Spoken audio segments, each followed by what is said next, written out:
And while we're doing that, I'm happy to introduce the last speaker of the day, Stina Gardell from Sweden, producer, director, and founder of the company Mentorai Film.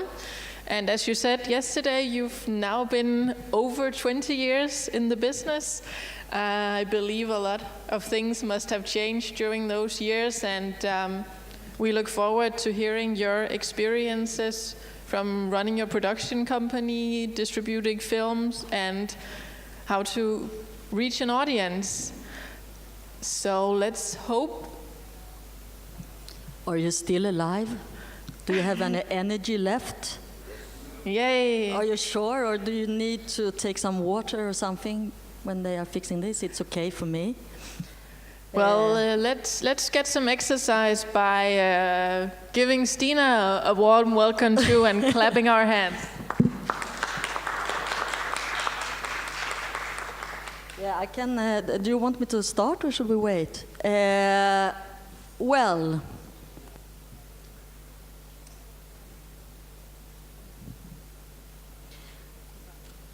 I wait for a couple of minutes.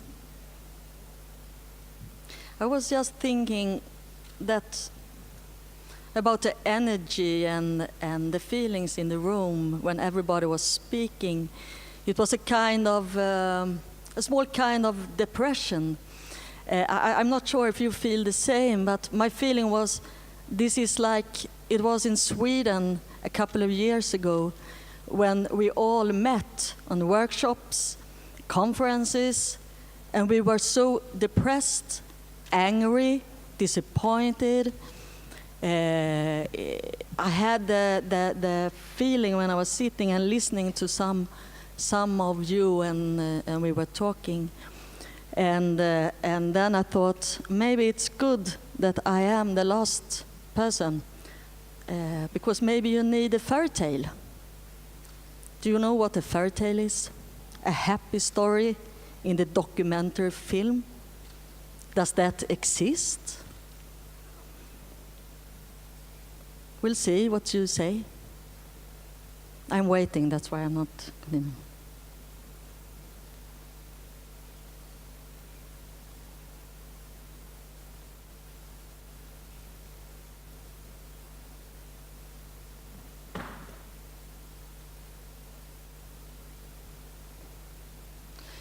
I can continue because I'm a restless person, so I don't like to stand and be quiet. I started my company 2005. I have been working as a director myself, starting with radio production, making radio documentaries. And then I couldn't survive as a radio producer. And then the boss at the Swedish radio, she told me, you should do TV. And when you do TV documentaries, you can make your radio documentaries as an hobby. Because she had the feeling that it existed documentary money in the TV world. So for a couple of years, I was working with television and making documentaries for the television. But after some time, I felt when it was broadcasted, it just disappeared. It was like it was locked down in a box at the Swedish television and never came to life again. So I thought I need to do something else. So I left the TV industry, and I heard of something amazing called the documentary film. And I went to study at the university, and I met these wonderful documentary filmmakers, independent, out on different forums and festivals and all over. And after some time, I understood that we were all getting more and more depressed. We had so much problem, lack of money, lack of energy, lack of solidarity between ourselves. So I decided It was someone told me, you can't survive as a documentary film producer running your own company. It's impossible. Then I thought, maybe I should try that, to create a company and prove it's possible to survive as a documentary film producer, because I am only producing feature docs, long films, very long films, for cinema, and I'm really not working with the TV broadcasters. I of course edit a version to the TV stations, but I really love making cinema film for the theatrical releases. I think it's great to look at a good film together with people. And as I told you before, I really like the meeting point, that you can sit together and look at a film. And the film I produce, I don't want to answer any questions.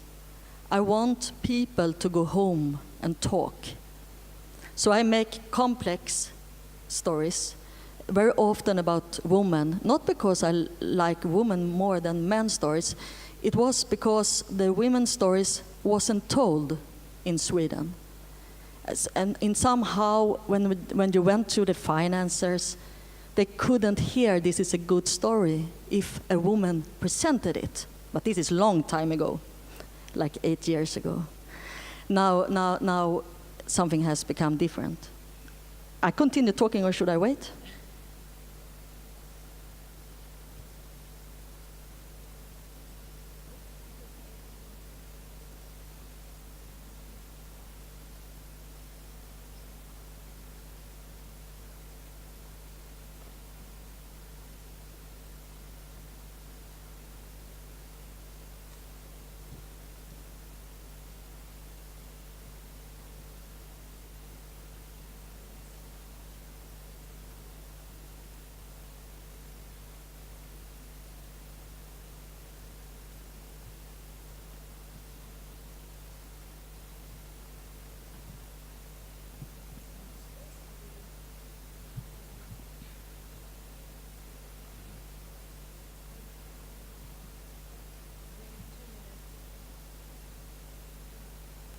And this is, of course, the classical situation. All of us work in the film business, but there are always problems with the screenings. That's how it is.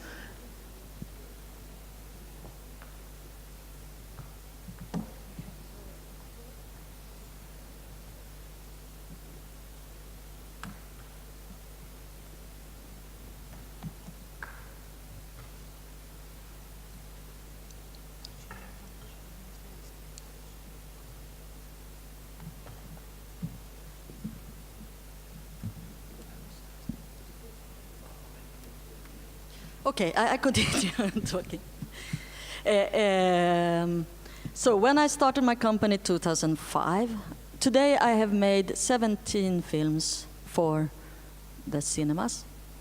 Can't I just start to talk like what I wanted to say? Because I can talk about productions, I can talk about financing, I can talk about problems. But when you asked me to come, you wanted me to talk about distribution and how to reach the audience. So if you have any questions about productions or things or financing things, we can talk about that later. But actually,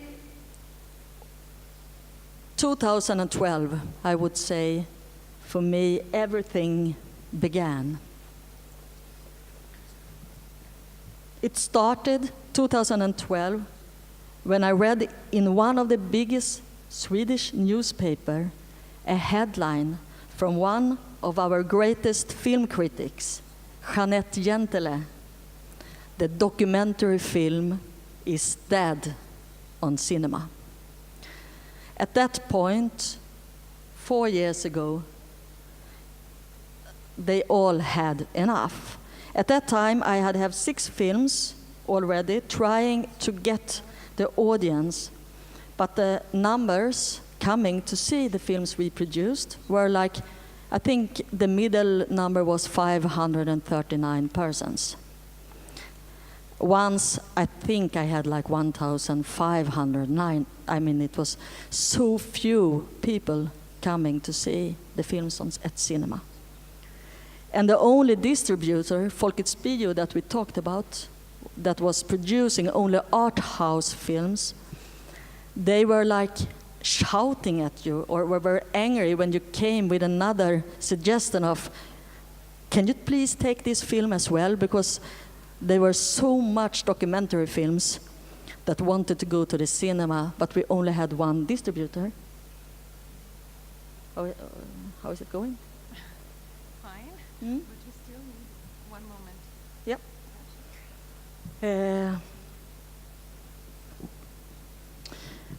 It wasn't enough just to put, in the newspaper, to work this traditional way of how to, if you want people to go to the, to see the cinema and show up. And for me as a producer, as you were talking about, it's really frustrating. It's so frustrating. I was so frustrated because I knew somewhere there is, of course, an audience to the films we are making, because we're all making very good films. I think it's stupid to say there is no audience that wants to see a film at the cinema and to go out and say it's dead. I think the problem is that people don't know that our films exist. I think that is the biggest challenge for us, to be seen, that people understand that we really are making this film. I think the audience is there, and I think the audience wants to see the film. And then I created this film called this is my brain. It's a lot of clips.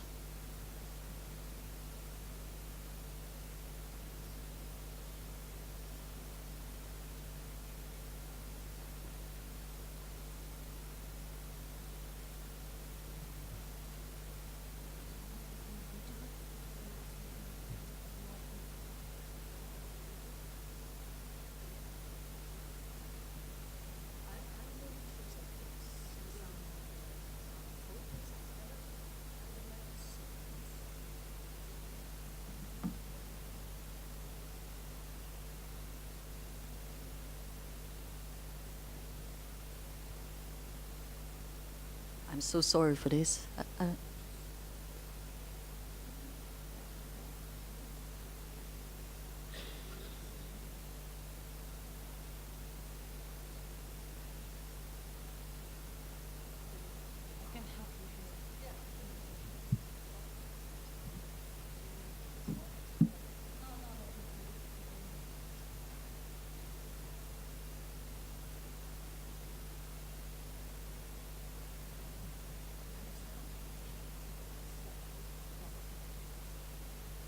Okay, here we go.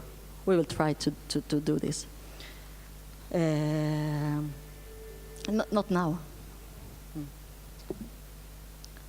Okay? This is, I have the feeling this is chaos. No problem. Yeah. Okay, anyhow. I made 6, 7 films, as I told you, on cinema, and the audience didn't show up. And when I made this film, he thinks he's the best. I asked again, could you please distribute this film on the cinema, because I think it's great? And they say, no, now we can't continue all these documentary films in cinema, we have to stop. And I was asking everyone, and suddenly I realized that no one wanted to distribute the film. And then I thought, okay, I met a man, and he was telling me that cinema distributors in Sweden is not chains. Do you know what chains is? I thought it was like companies, but it's not. He told me it's human beings running cinemas. There exist more than 700 small cinemas in Sweden run by normal people. like you and me. And then I understood that if there exist human beings running cinemas, then I can call them. So I took my film and I made a DVD, and I called this man I met on a bar and asked him, could you please give me names and addresses to 50 good cinema owners in Sweden? And then I made 50 copies, and I wrote a very personal letter, and I say, I love this film. Could me and my director, please come and show you the film? And after 2 months, I had a tour, you could say, a tournée with 64 cinemas in Sweden. So we were traveling around with this film, and of course this film wasn't a success when I financed it, but after visiting these 60 cinemas, and we were holding these speeches, suddenly, for the first time in my life, I had some money in my pocket. Because we made a chair, I took 50% at the door, standing and taking directly the money, depending on how many that came. In some small places, maybe it was just 1 or 2 persons coming. In another places, it was like 100 or 150 persons. But every time I asked them, after they had seen the film, I asked them, have you ever before seen a documentary film? And most, it was like 1 or 2 persons that said yes. And the other, they thought that documentary films is what you see on television when you're looking at the news. You see different things from war made in a news way. And then I understood that if that is 95 or 96% of the audience doesn't understand that we exist. So for me, that was, I would say, my turning point. And just to give you an imagination of this film, we can see the trailer. He thinks he's the best.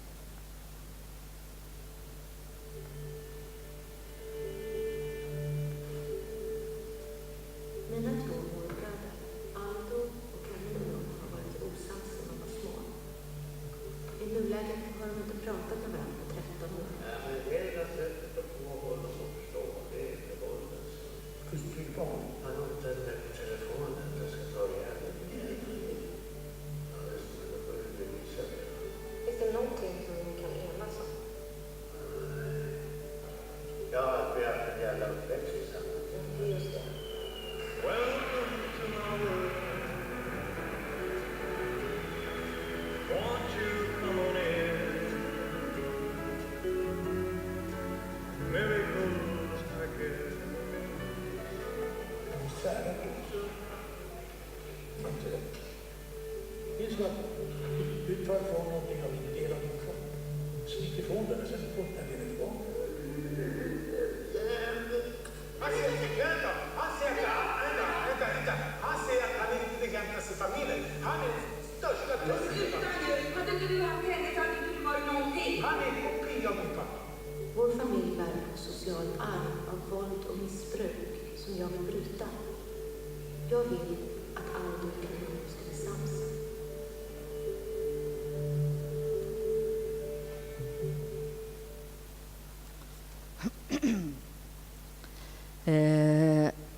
This film was seen by, I think it was almost 10,000 people that came to the cinema. So for me, that was a great success. And after that, the film was awarded Best Documentary, Prix Italia, Special Mention, Prix Europa, and 4 other Best Documentary that year. But I think I learned something. It was very important for me to, what would you say, to understand that I own my own film. We own our films.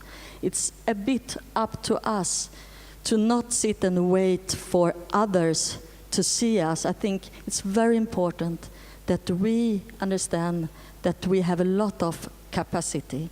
We are like the best ambassadors for our own films. And so to start with, for me at least, it has been very important to understand that I have the right to make whatever I want to with my own film. It's not up to anyone else. It's actually up to me. And when I came to this conclusion, everything became much more fun and more easy in a way, because it's like if you are a believer and you take away the priest and go directly to God, maybe it's, was that a strange saying? But I mean, you can have direct contact with your own product in some way, and I don't have to obey for anything. I can just take my film and do whatever I want. And for me, that was like I was free. And when, as soon as I understood this, I could start to do things. So I thought it's very important that we think, why are we making those films we are making? Who do we want? Who is the audience? Why are we putting so much effort, and why are we so poor making this film? We must have a thought. And I think we all have different motivations for why we are doing our films. But I think it's very, very, what should I say, important to think of who is the audience and start to think very, very soon. So I would like to tell you this fairy tale. It all started when Isabella Rossellini talked to one of my directors that I have made 3 films together with, Stig Björkman. She met him at Berlin Film Festival, and she turned her head to him at a dinner, like a place like this, because she thought he was a very nice man, and she understood he had made some very good films before.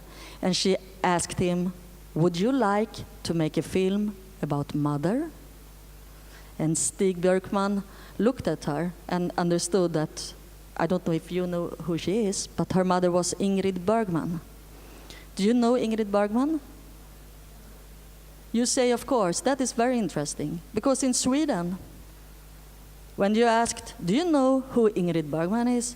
A lot of people say, no, wait. It was something, I think it was a film. And when Stig called me and told me that Isabella Rossellini had asked him if we, that means I, would like to produce a film about Ingrid Bergman, what do you think I said? Yes, of course. But first I had to start thinking, who is Ingrid Bergman? What do I actually know about Ingrid Bergman?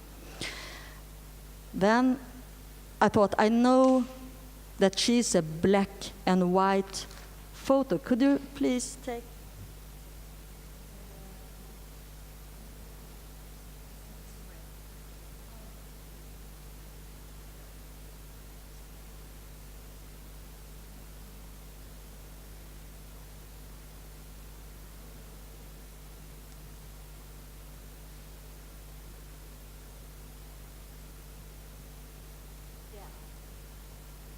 For me, this is Ingrid Bergman. She's black and white. She's a Hollywood star. She had made some films. Maybe she's Lauren Bacall. Maybe she's Greta Garbo. I really didn't remember who she was. And I started, when he called me, I started to ask people to make sure to say, do you know who Ingrid Bergman is? What she has done. And I realized quite soon that people that was below 40 years old, they knew her when I told them Casablanca. And when I told them Casablanca, they also remembered that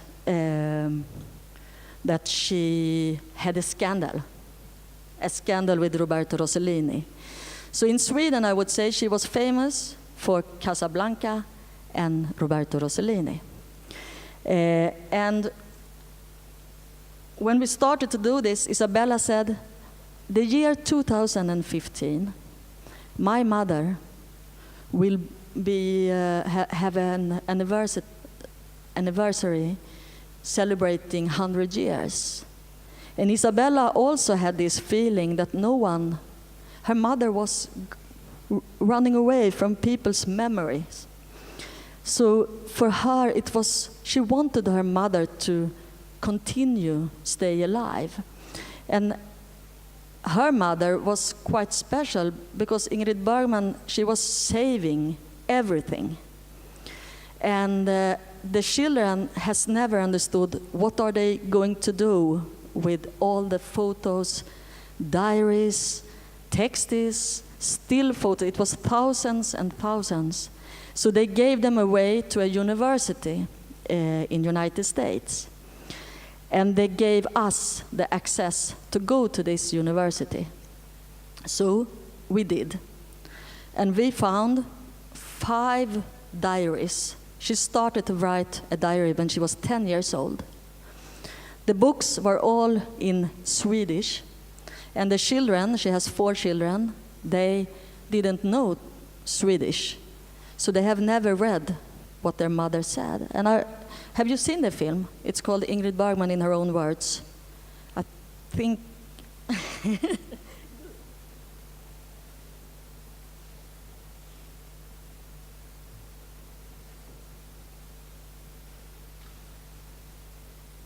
But before I show this clip, because we're going to, I'm going to talk to you how to reach the audience. We started to make our own research. As I told you, first we asked in many different ways. We tried to find out what was the relationship between the audience and Ingrid Bergman. And secondly, we started to rebuild Ingrid Bergman for the Swedish people. Actually, people are quite surprised. What happened the year 2015? Everything is Ingrid Bergman suddenly, but that's not true. It's actually us that planted everything. We called the post office and asked them if they could make a stamp remembering Ingrid Bergman. So suddenly, all the stamps, when we released the film, was with her face. She wrote a book in the 80s, and we called the bookshops and asked the bookshops, couldn't you print that book again and release it at the same time as we release our film? And the bookshop said, yeah, that was a good idea. And they gave back to us that we could, in all bookshops in Sweden, put the poster and the trailer. So the same summer, when we were going to release the film, Ingrid Bergman was in all bookshops all over Sweden.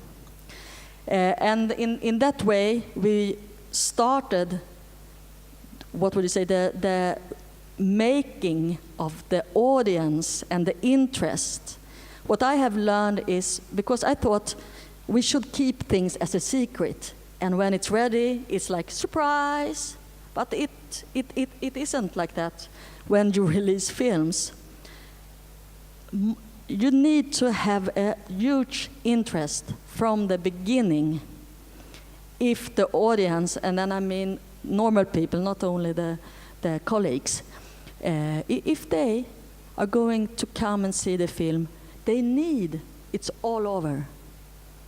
I think we had at least 5,000 or 6,000 people seeing the film before.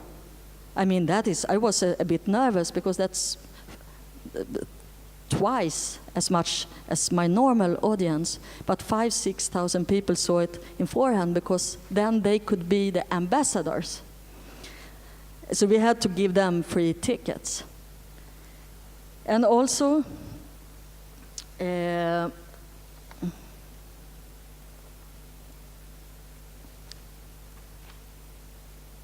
if you Google, you can see thousands and thousands and thousands of things about Ingrid Bergman, Roberto Rossellini, and everyone.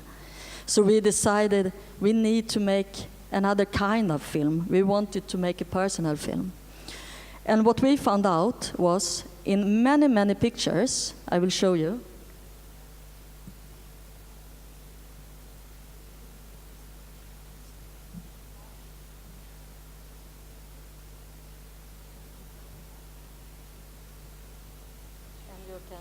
you can turn on.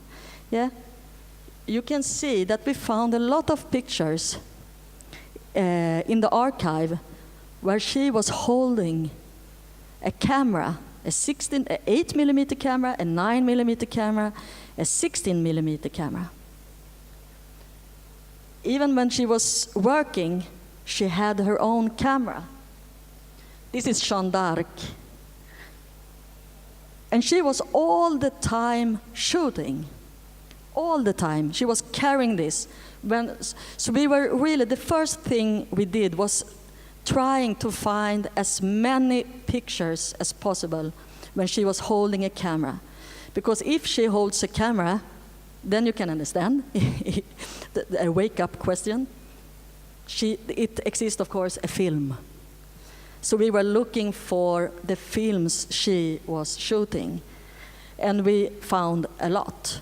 Actually, we found totally new material from when she was 19 years old, just 4 months before the release in Cannes, so we have to re-edit the whole movie. So we called the film Ingrid Bergman in Her Own Words. And that was actually our working title. I mean, it's a very bad title on the film. But that was our working title because I wanted from the beginning to be very focused. This is not only biopics about Ingrid Bergman. This is a film about Ingrid Bergman in her own words. Everything in this film is what Ingrid Bergman tells us. It's from her diaries, it's from her letters, it's from her own camera, it's from her own children that she created. Everything is Ingrid Bergman. So very early, we also made a poster with her holding a camera.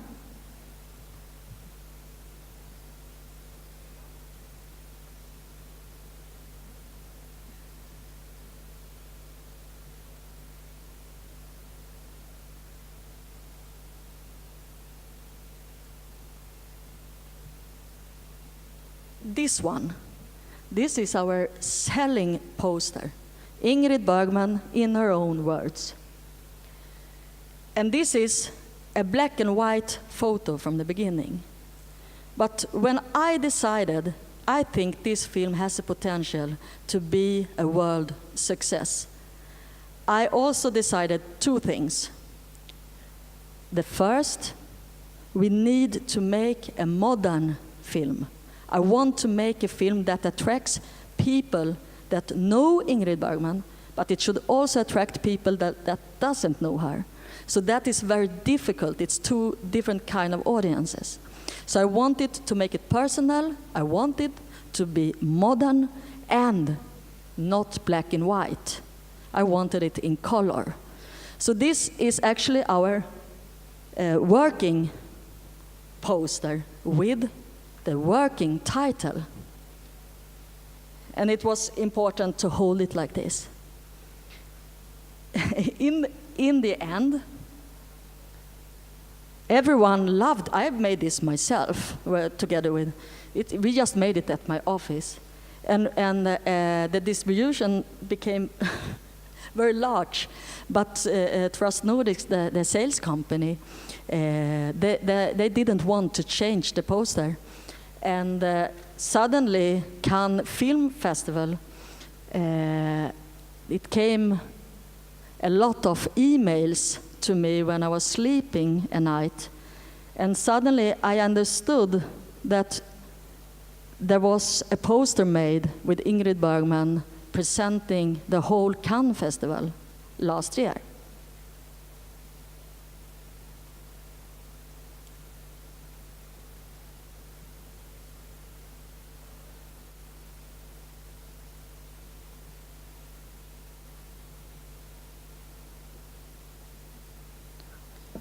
So how did this happen? Am I a very lucky person? It was just Cannes calling me, asking, "Oh, we heard you made a film about Ingrid Bergman. Do you want us to make a big celebration and put her everywhere on the festival?" A lot of people in Sweden, at least, they think that is how things works. Suddenly, someone just call you. Of course not. Isabella Rossellini and I, together with Isabella's manager, 2 years before Cannes, we were sitting together, having a meeting. How can we make a celebration that will be in the whole world and make it sensational? So your mother, Ingrid Bergman, really will celebrate 100 years. How can we make it? And at that moment, a lot of TV stations they were really angry at me because they told me I was stupid and I was claiming too much when I wanted it to be a cinema theatrical film, because they said this is perfect for the TV stations. If you sell the film to all the TV stations, the 29th of August, we can all broadcast it at the same time in all TV stations. But Stig and I, the director, we really wanted to make a film where Ingrid Bergman returns to the white screen. I mean, that was her element. It was not TV, it was cinema. So I phoned Isabella Rossellini and told her, we want to say no to all the TV stations. We really want to do this. Can we make it together? Isabella started a theater play, a monologue that she wanted to present. She let a German bookstore make a fantastic book, a new book about her. And we decided maybe we can go to Cannes. Maybe we can be the poster. But we didn't think we could be the poster for the whole festival. We thought Cannes Classic, maybe if we worked hard. So actually for 1.5 years, her producer Olivier was lobbying quite hard. They had never had a female actress at the official Cannes poster before. So it was quite difficult. But what I want to say, I'm not here to try to tell you to do like me, but I think everything is made up. And it takes a long time, very, very long time, to become this kind of, it doesn't just happen.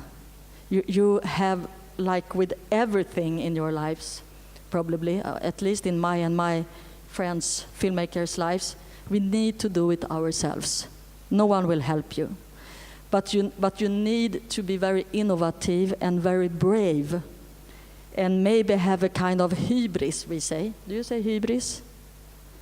That you really think you have the greatest thing in your hand and that you are going to make the best film. And that is a very hard feeling sometimes because you get nervous. I was very nervous. I hope people will like the film. But what happened was it was released in Cannes and it has been sold to over 54 territories. And it has been screened in more than 17 countries: Japan, Taiwan, Italy, United States, Canada, England. And in Sweden, it's the most successful documentary film during the 2000th century. That means we had almost 200,000 viewers in cinema. So in 3 years, we could say that we went from 539 persons to 200,000 persons. And I'm not the only one that have produced films with great success. What has happened in Sweden is that finally, it's a very hard work from all of us. But I think it's not only me, it's some other people as well. When you see they declare the documentary film is dead in cinema, then you get a bit pissed off and say, no, that can't be the truth. It's not the feeling we have inside. And today we have a totally different situation. The distributors, they hunt us really to ask us if they can produce our films. They take the films to the big salons, not this small in bad hours. They give us I would say that in Sweden now we have a very good climate for documentary films on cinema. And why is that important? It's not only important because we love to see a film on the cinema. It's important because that is the only way to get your money back. It's through the tickets. It's the only way. That's why it's such a monopoly situation, because they earn money, of course. Disney and Warner and everyone, they earn a lot of money. There is a lot of money in the film industry. I don't know why we have the feeling that we are losers. There is a lot of money. That's why they are fighting so hard to keep their rights. So we have to understand, this is my revolution at least, that there is money out there, but we have to find the best way of that they are coming back to us. And I'm not depressed at all. Ingrid Bergman is a very complex film. It's not a sellout. It's not a commercial film. It's a film about a woman that fights, has a big struggle with herself, the problem that many people lives with today, to be a good mother, but also to be a good worker, that you love the work you are making as an artist. And that is a universal thing, I would say. Would you like to see a clip from the film? Or would you like to see the trailer? The trailer first, maybe, and a clip?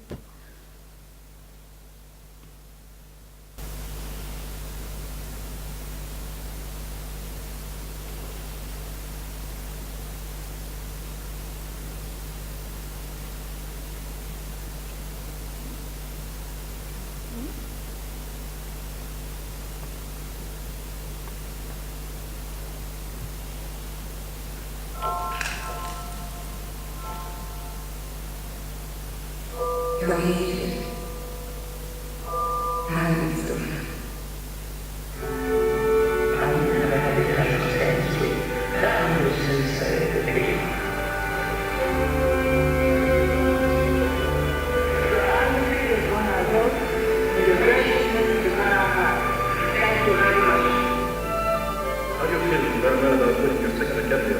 I'm happy, happy, happy.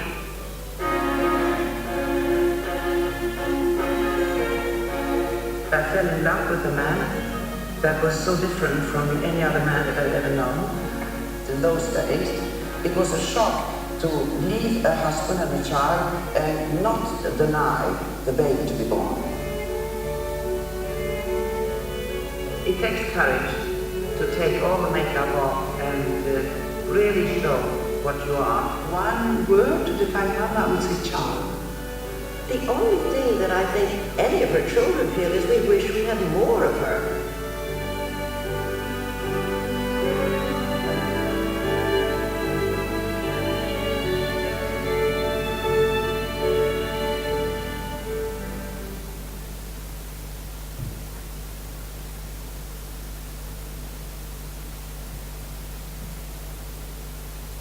I would like also to, if we have time, to show you a short clip. I could talk about the film itself very long if you want to. I think it's been so amazing, fantastic to work with a film like this. When you find this old material that you have to dig it, the archives and everything. But it was very expensive because we also made something, if you want your film to survive and be a classical, then you need to buy the rights. And that is hard to... I know a lot of people have problems with the outreach of their films because they didn't buy the rights. But again, we need to believe that we are making something that can exist forever. So actually, I had to buy the rights. I'm talking about 4 million Swedish crowns. That is 400,000 euro, only for the rights. But the film is free. It means it can live forever in all media in the future as well. Yeah,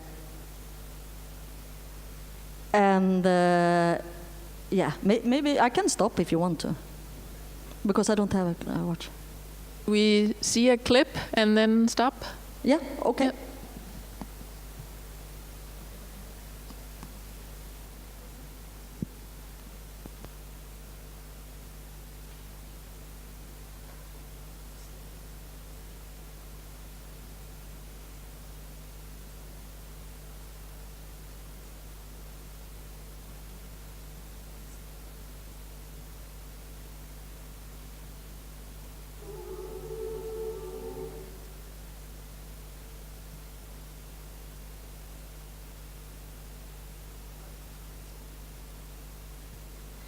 Another thing that is really important before we look at the clip is Ingrid Bergman is dead. So the only thing we couldn't make her own voice was the reading from her diaries. So we had to decide who shall read her diaries and in what language. Everybody told us you need an English narrator. But for us, the feeling was, no, it can't be, because she was 10 years old, 11 years old. It's written in Swedish. Most of the diaries are written in Swedish. It should be very strange to translate it. It takes away some of the authentic feeling. But everyone told us it's impossible to sell a film abroad if it's not translated, the narration is not English. That is false. We decided to make it in Swedish, and that worked perfect. And we also decided it's important that we work with someone that is like Ingrid Bergman, a Swedish actress that also is in Hollywood and are making the kind of... because I think it's important in the documentary that you have some authentic work in it. So we decided to choose Alicia Vikander. And I don't know if you know who Alicia Vikander is, but she was awarded an Oscar this year. But when we started the work with the film, she was in the beginning of her international career, but today she is one of the most famous and wanted actresses in the world, like Ingrid Bergman. So she is reading on Swedish, and the material you see in the film is from Ingrid Bergman's camera. Sometimes she holds it, and sometimes she gives the camera to her husband or her friend or her children, and sometimes it's her. But I just wanted to show you 2-3 minutes clips so you can have the feeling of the film. Jag bor faktiskt på studion. Jag har inte haft ledigt på 14 veckor. Jag har inte tid att fara hem till Rochester. Pia har det så bra hos sin pappa. Antagligen stannar jag ytterligare 6 veckor när jag lämnar inspelningen. Då har jag inte sett Pia på 6 månader. Men man kan ju inte få allt här i världen. Then we moved to Benedict Canyon, and that was the first sort of home that I remember. And we had dogs. I played with drums a lot.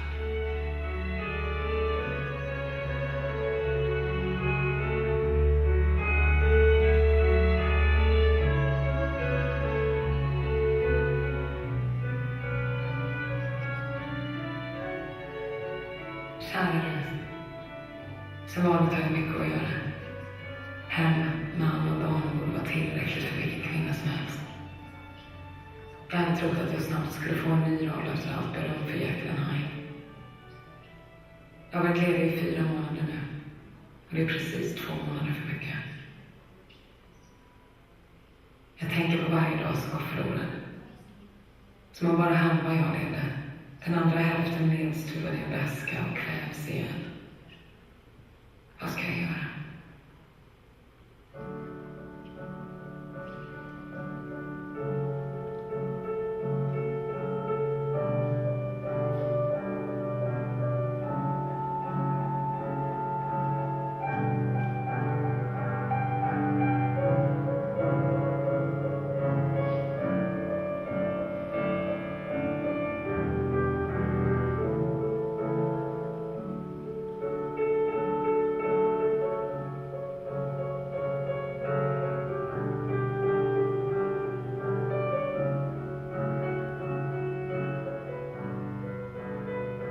Hollywood, 5 juli 1942. Älskade lilla Molly. Äntligen ett jobb igen. Jag håller på med en film som heter Casablanca. Det är en mycket spännande film. Humphrey Bogart har manliga huvudrollen, om du nu vet vem det är. Han är intressant och inte alls den vanliga typen av glamour boy. Många män i Hollywood har gått i krigstjänst. Det är ett verkligt problem för att få ihop skådespelare, fotografer och regissörer till produktioner. Hur kan detta vansinne fortsätta?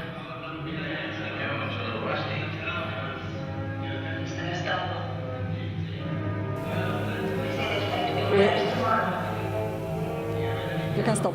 We can stop. It was just to show you the style of the film. So you could see it is a lot of different kind of archives. Yeah.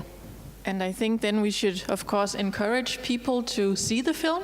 Is it available on VOD or other platforms? Or? Yes. I think you can find it. And it was in Moscow, I remember, on the festival. So it should be a subtitle version somewhere. I don't have the control, actually. But it's streamed many different platforms. Mm-hmm. Well, thank you very much for telling this fantastic fairy tale. But as you all heard, it also really included a lot of hard work, which I think sounds really amazing. And you also said that like you're really trying to keep, or you want to keep the film with yourself. It sounds like you have to really go against a very formalized structure within people's minds, like windows and strategies for festivals and holdbacks and all this stuff. How do you manage to go against these very formalized structures? Is it just a gut feeling you have, or is it using your experience from years in the business? Yes, a lot of structures are not working our way. I think you have the feeling that you need to break a lot of laws all the time. For example, I found that I see the documentary colleagues like my family in a way. I spent so much time with everyone. But when I came with this film, they were just shouting at me and was a bit angry all the time. And trying, the sales agent, all of them wanted the film, but they were screaming like, you need to sell it to the televisions, otherwise you are stupid. And I had a feeling like in this production, I can't deal with my own documentary colleagues. So I actually went to the fiction side and started to work for the first time with another platform, and I wanted to see if that maybe could help me, and I think that was part of the success, that I didn't actually release the film and give it to, I don't want to offend anyone, but the feeling was they didn't understand the film. But so we went more, I mean, Cannes is not a documentary film festival, then New York Film Festival, London Film Festival. It was like we went to other places where people really appreciated that it was shown the way we had made it. So sometimes even your network can be wrong, but the next film I produce, my network is fantastic again. So sometimes I think we shall not only trust ourselves and our colleagues, sometimes we need to also look at people outside. For example, I look very much into how does other kind of art industry work?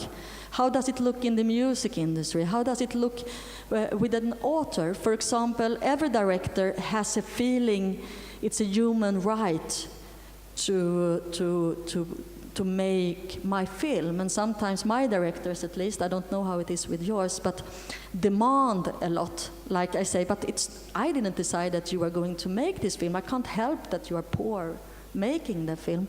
And then when you look at an author, if you go to the bookstores and look at how is it to be an author, for example, when it comes to distribution, if you write a bestseller, it's like an autostrada, it's like a motorway. It's a perfect distribution. If you make a film that will be a success, then everything is perfect. But for us, making the kind of films we normally do, maybe we need to find other way of finding new routes, so to say. So it's sometimes the system works fine if you have a success, but if you don't have, then I think you have to make them. And I don't think it's necessary to be too bitter, because we are in this industry, because as you said, not because we want to be rich. If that is the primary goal, then I think we should do something else. So I think it's important not to be bitter and angry and fight too much against each other. Have you this in Russia, that someone is talking in the microphone at the same time when they look at the film? It's like synskadad translations. You know, that someone says, a woman is walking, she is turning left, the sun is in her glasses. A very boring, monotone voice is destroying every picture, talking to the poor, not seeing people when they go to the cinema, because a lot of blind people like to go to the cinema as well. But they need to have this voice in the ear that all the time tells them what they are seeing. And then I understood we should do something. So we started together with some other institutions an app in the iPhone. We wanted to make a creative voice. Like if you are making a fiction, you have this was a young girl, so we chose an actor that also was a young girl, and we made our own creative voice, and we put it on a track. So if you go to the cinema, then we worked with a telephone company, and we were creating, so when you are blind and you go to the cinema, you can have the soundtrack in your own phone. It's an app, and then you bring your own headphones. You don't have to have anything in the cinema, and you just doink, and you can sit with your own headphones and see the film. And at that time, I mean, a film about a blind girl is not very hip, but an app and mobile development, it's very hip and trendy. So actually, it helped us to get a greater audience coming to see this film. So you can in every film you are making, I believe you can try to find something. If you want to, I mean, of course you have to start to decide who is going to see this film. Why am I making this film? Where is the audience? What kind of audience do I want? Maybe you don't want an audience, you just want to be loved by your film colleagues and go to the festivals and be a festival star. That is also okay, but I mean, I think you have to start with this. Who is the audience? That's fun. A final comment. Я была в этом году на фестивале в Стокгольме, у меня там сложилось впечатление, что шведская аудитория, североевропейская, они обращают внимание на кино с политическим подтекстом. То есть много говорилось о том, что важен импакт, то есть даже не то, как он сделан, не то, там, какой артистический подход, а именно тема. То есть там или фильмы, сделанные женщинами, или фильмы о беженцах. Вот так ли это? Есть ли действительно у шведской публики интерес к такому политически ориентированному кино?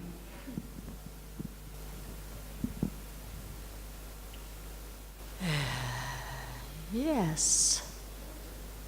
Some of them really are. I think a lot of us making films in Sweden are very interested in making films about topics and refugees or like being blind or yeah, I think so. On the other side, I also think in Sweden that we now have a lot of people just interested in forma,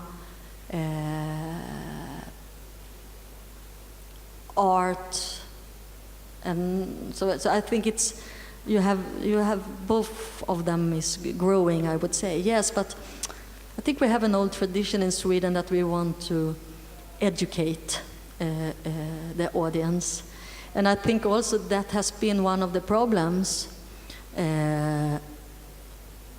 Because if you everything is about presentation. If you present a documentary film as you got a golden star on your breast because you have seen a documentary film on the cinema, bravo. It was a kind of guilt. You're a good person if you choose that film instead of another film when you go to the cinema. And everybody was like, yeah, should I see this film about rape, a blind? Oh, well, I haven't seen Helen Mirren. I take this one. But we have worked very hard to get away from, I would say, the doc marks, that I mean, that it's a film. I think it was important for us to say, it's a good film. It's just a good film, and now when we are talking, everybody are like proud when we say it. I have seen a documentary film. I'm not a better person because I saw it. I saw it because I wanted to see it because that was the best film on the repertoire. So something has really changed in the way we are looking at documentary films. But yes, we are very politically interested, I would say. And some of the audience, but not the big audience. That kind of films has at most 1,000 or 2,000 numbers looking at that film, I would say. The other films about other issues, they have more. Make a film about nature, or Toscana, or Provence, then you have a lot of more people coming than if you make a film about refugees. And that also gives me a perfect bridge to tomorrow, where we will actually start with talking about Dog Lounge, initiative that started in Sweden 10 years ago, so more on the Swedish experience tomorrow morning and how that built into a large Nordic network. But thank you very much for closing the day, Stina, with this inspirational talk. I have some, if someone wants to reach me, you can have. And also thank you to all of you for coming. Thank you to the technicians for putting up with all our different formats, and a huge thank you to the interpreters who did a wonderful job. And then I hope to see you all tomorrow when we continue the discussions as well. Thank you.